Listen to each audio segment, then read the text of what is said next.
يا مساء الورد عليكم، عاملين ايه؟ يا رب تكونوا بخير. سامعين صوت القرمشة دي مش من فراغ بقى. دي حاجات كده حلويات، دي تشيكن رول محشية بقى، حاجات حلوة هتعجبكم وحاجات جديدة. يلا نسمي كده ونعملها مع بعض. اول حاجة انا جبت جزرتين بشرتهم ومعاهم 4 كوسات بشرتهم، والحشوة دي اختياري. هجيب طاسة فيها معلقة سمنة أو زيت زي ما تحبي. هدبل فيها الجزر وبعدين الكوسة. أنا عايزة أقول لكم على حاجة، الحشوة بتختلف من ناس لناس، في ناس ما تحبش الحشوة دي، في ناس تحشي جبنة زي ما انتوا عايزين، في ناس تحشي بطاطس. الحشوة اختياري بين ايدك. لكن انا عملت الحشوة كوسة وجزر عشان انتوا عارفين في ازمة بين الاطفال وبين البشرية كلها، يعني بين الجزر والكوسة، يعني ما حدش بياكل خضار عندنا خالص. ده انا معايا كيلو الا ربع صدور فراخ، قطعتهم بس غسلتهم كويس جدا.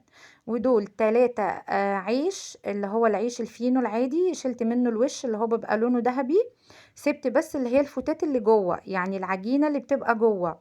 طبعا هي مستوية. هنفرمهم كويس جدا في الكبة لغاية لما ينعموا خالص، هنفضيهم في بولة لوحدهم. وبعد كده هنفرم الفراخ.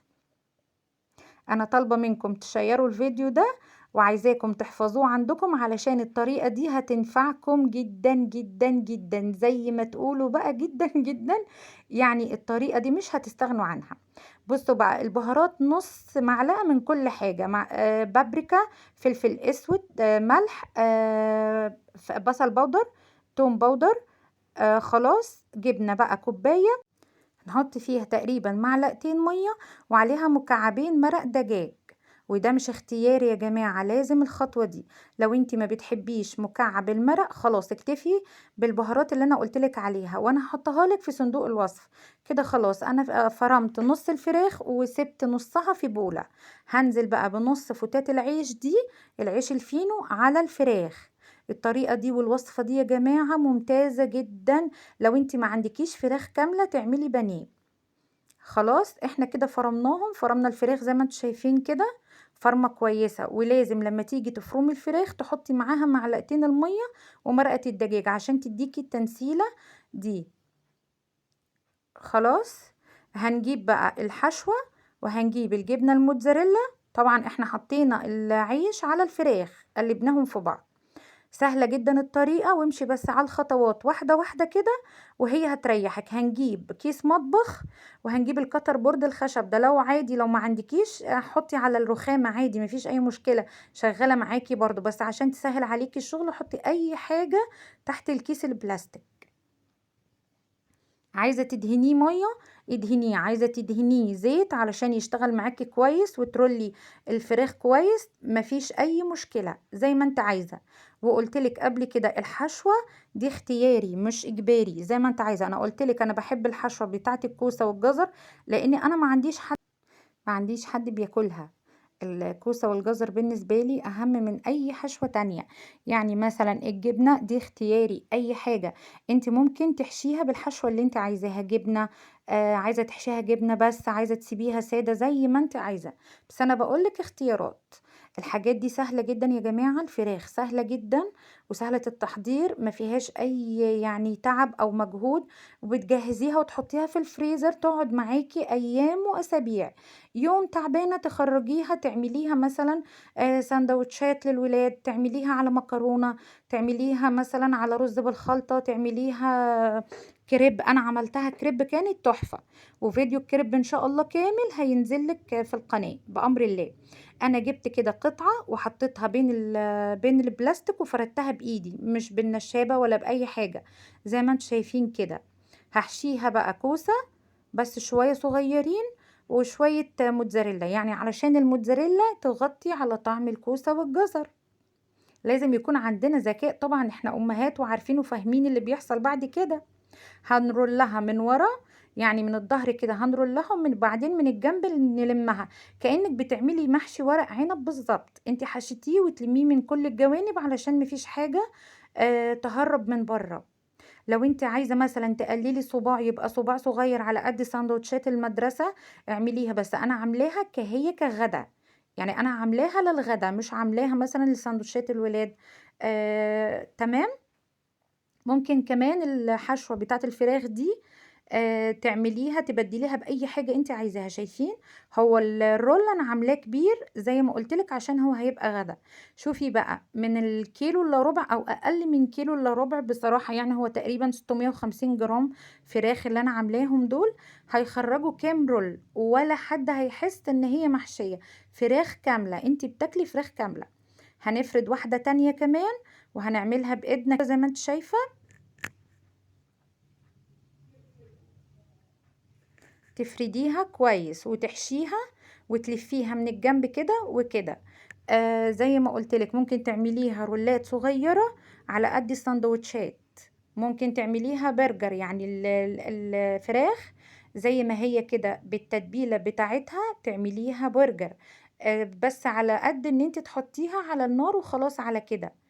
خلاص الكفر بتاعها لو انت عايزه تحمريها في الزيت زي ما انا هحمرها، تعملي لها كفر زي اللي انا هعمله وتحطيها في الفريزر في اي وقت تخرجيها. اوقات بنبقى مثلا صاحيين من النوم مش قادرين ان احنا نطبخ، مش قادرين ان احنا نعمل حاجه، نخرج على طول في الفريزر تعملي معاها اي حاجه. اي حاجه تنجزي في الوقت. بصراحه انا بحب التفريزات دي. اولا لان هي موفره، موفره جدا. يعني انت ممكن ما يكونش عندك فرخه كامله، تمام، يكون عندك مثلا نص صدر فرخة، مفيش اي مشكلة، استغليه في الحاجات دي. هيدي معاكي كمية كبيرة، كمية محترمة. وفي الاول وفي الاخر الكبير والصغير بيتفق على الفرايد تشيكن. يعني مفيش حد في العالم ما بيحبش الفرايد تشيكن. خلاص انا بوريكي الرول اهو زي ما انت شايفة. لو انت وصلت لغاية دلوقتي ما اشتركتيش في القناة، يا ريت تشتركي في القناة وتفعلي زر الجرس. كده انا بوريكم. خلاص انا عملت الصينية حطيتها في الفريزر، لازم تقعد نص ساعة تتشمع في الفريزر عشان اقدر اديها الطبقة وتلزق عليها الطبقة. يعني اول طبقة هعملها لازم تكون لازقة عليها. طول ما الفراخ طرية كده وناعمة مش هيلزق عليها الكفر بتاعها او التغطية بتاعتها من بره. هنحشي دي بقى جبنة موتزاريلا بس. طبعا لازم نرضي جميع الأطراف، يعني علشان لو حد اكتشف ان في كده خيانة جزر وكوسة، لازم نرضي جميع الأطراف. ما بحبش ازعل حد مني يا جماعة. خلاص هنرولها كده رول زي ما انت عايزة بقى، زي ما انا قلت لك، رول صغير رول كبير. انا وريتك هي بتتلف ازاي، كأنك بتعملي ورق عنب بالظبط. من الجنب هنا تطبقيها ومن الجنب تطبقيها، وبعد كده تروليها، يعني تلفيها على بعضها. شايفين هي مقفولة من كل الجوانب على قد ما تقدري بشويش، علشان خاطر مفيش جبنة او اي حاجة تخرج بره الفراخ. انا معايا هنا للكفر 2 ظرف فيجيتار، معايا كوباية كريسب، ومعايا كوباية بقسماط مطحون، معلقتين نشا. وده هيكون الكفر الأساسي بتاع الفراخ. خلاص هنقلبهم كويس جدا مع بعض، مش محتاجين أي حاجة. تمام. اشتركتوا في القناة ولا لسه؟ ما تنسوش يا جماعة رأيكم في الفراخ بتاعت النهاردة، يهمني رأيكم جدا جدا. هنا بقى في طبق لوحده كده هنحط دقيق وعليه معلقتين نشا كبار برضو، علشان خاطر النشا بيلزق في الكفر. يعني لما نحطه في الفريزر الفراخ وتخرج متلجة او على الاقل باردة، هيمسك فيها النشا والدقيق. معانا بيضتين وعليهم نص معلقة ملح، نص معلقة فلفل اسود، نص كوباية مية، مش لبن خالص يا جماعة، وهقول لكم ليه. هنقلبهم كويس جدا. اللبن بيخلي وش الكفر بتاع الفراخ يبقى لونه احمر. الفراخ مش هتستوي من جوه، لا هيبقى اللون من بره احمر، والفراخ من جوه هتبقى معجنة، مش هتستوي. اللبن بيخلي الحاجة الفرايد بتخليها لونها احمر. خلاص. وعلى فكرة المطاعم ما بيحطوش لبن خالص في الكفر بتاع البانيه، عشان تكونوا عارفين، لانه بيخلي الحاجة تستوي بسرعة ويخلي لونها احمر وتتحرق. احنا جبنا الصوابع خلاص من الفريزر بعد تقريبا ساعة، انا سبتها ساعة. هنشيلها نحطها في الدقيق على طول، وبعد الدقيق البيض، وبعد البيض البقسماط والخلطة بتاعته الكريسبي والحاجات اللي معاه النشا والحاجات. خلاص انا بوريكم اهو. كده تمام. هنشيل بقى نحط في الدقيق وبعد كده في البيض. خلي بالكم ما حدش يحط ايده في البيض يا جماعه، علشان خاطر لو حطيتي ايدك في البيض وشلتيها حطها في البقسماط والحاجات التانية، البيض هيلزق في البقسماط خلاص، والبيض هينزل على البقسماط ويعمل فتافيت صغيره، مش هيبقى ليها لازمه، هتضطر ان انت تغيري الكفر تاني. لو انتم ملاحظين انا ما مدتش ايدي على البانيه الفراخ غير لما انا حطيت البقسماط عليه من فوق بالمعلقه، يعني ما مسكتوش وهو ملزق كده بالبيض.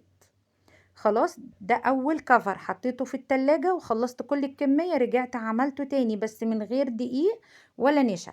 هننزل بالبيض، يعني دي تاني كفر اعمله. خلي بالكم يا جماعة ده مش اول كفر.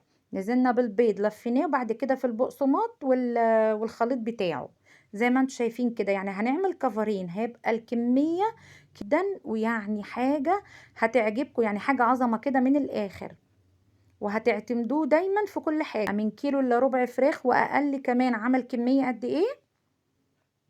غدا كامل متكامل، وهتسيبي منه في الفريزر. وده اللي انا عملته، كان غدا كامل متكامل، وسبت كمان طبق فلفل لاي ظروف لاي طوارئ. شايفين؟ قد دول كمان صينية حطها في الفريزر، وده اللي انا استخدمته. الصينية التانية حطيتها في طبق وحطيتها في الفريزر، عينتها بقى خلاص شلتها. ده اليوم بقى حاجة تانية، لازم يكون عندك حلة غويطة. دي حلة بتاعتي، انا حطيت فيها كمية زيت وفيرة، بس كان الزيت بيغلي، يعني لازم يكون درجة حرارته عالية جدا يا جماعة. تنزلي بالفراخ على طول، بس او الاول الفراخ هتقعد في الفريزر مش اقل من يوم، يعني تبات في الفريزر. يعني انت لو عايزة تستخدميها مثلا في نفس اليوم، لا اشتغلي قبلها باربع مثلا ساعات 5 ساعات، لازم كل الطبقات بتاعة الفراخ تتجمد. شايفين بقى اول لما نزلت في الزيت بقى لونها ذهبي ازاي؟ لا انا مش عايزة كده، انا مش عايزة كده، لازم بعدها بدقيقتين 3 اول لما ياخد اللون اروح جاية يعني موطية النار، مهدية عليها خالص خالص خالص، مخلية الزيت كده هادي قيمة 7 دقايق 8 دقايق عشان الفراخ اللي جوه تستوي كويس. شايفين اللون؟ هو ده اللون المطلوب. لكن الذهبي لا، انا مش عايزة اللون الذهبي اللي هو الفاتح، لا ده مش مطلوب خالص، ده كده الفراخ ما استوتش. لكن اللي انتوا شايفينه ده السوى الكامل، السوى الكامل بتاع الفراخ، ان انت تعلي النار جامد وبعد كده تنزلي بالفراخ قيمة مثلا 3 4 دقايق، بعد كده تهدي النار خالص على الزيت والفراخ وتسيبيها تاخد راحتها خالص. اول لما تلاقي الجوانب بتاعت الفراخ احمرت من الجنب اليمين والجنب الشمال، خلاص كده هي استوت. شايفين بقى الجمال والعظمة؟ شايفين القرمشة؟ والله يا جماعة كان طعمها خرافة خرافة خرافة. وقدمتها كمان مع التومية ومع الكاتشب، والاتنين انا عملتهم في القناة، وهسيب لكم اللينك بتاعهم في صندوق الوصف، وهكتب لكم كمان كل حاجة تخص الاكل بتاع النهاردة في صندوق الوصف. شايفين بقى الفراخ عاملة ازاي؟ تحفة تحفة تحفة تحفة يا جماعة. انا عايزاكم تجربوها، انا عايزاكم تجربوها وتشوفوا الطعم عامل ازاي.